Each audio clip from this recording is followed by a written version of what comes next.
How to use Builder.io for building websites. Step 1. Go to Builder.io and sign up for a free account.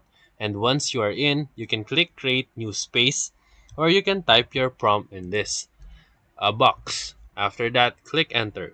Step 2. Choose a template or start with a blank canvas, or you can do it with a prompt.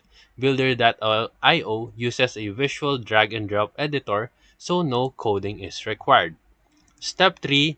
After your template is opened or after the prompt is entered, you will wait a few seconds, and then on the left panel you will find sections, components, and styles. Drag elements like text, images, or buttons into your canvas. You can click any element to edit its design, padding, colors, or font.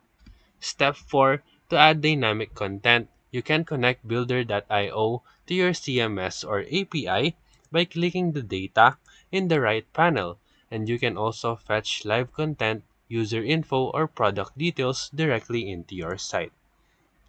And then, after that, step 6, once you are satisfied, you can now click Publish, or if you are integrating with a platform like Next.js, copy the embedded code or use the Builder SDK.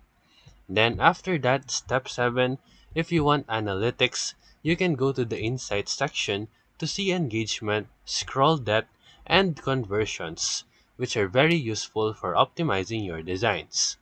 So, if you did the prompt, you can just wait for this to finish and then your website will be done. And then if you want to edit something, you just click on this code or the design button to edit it.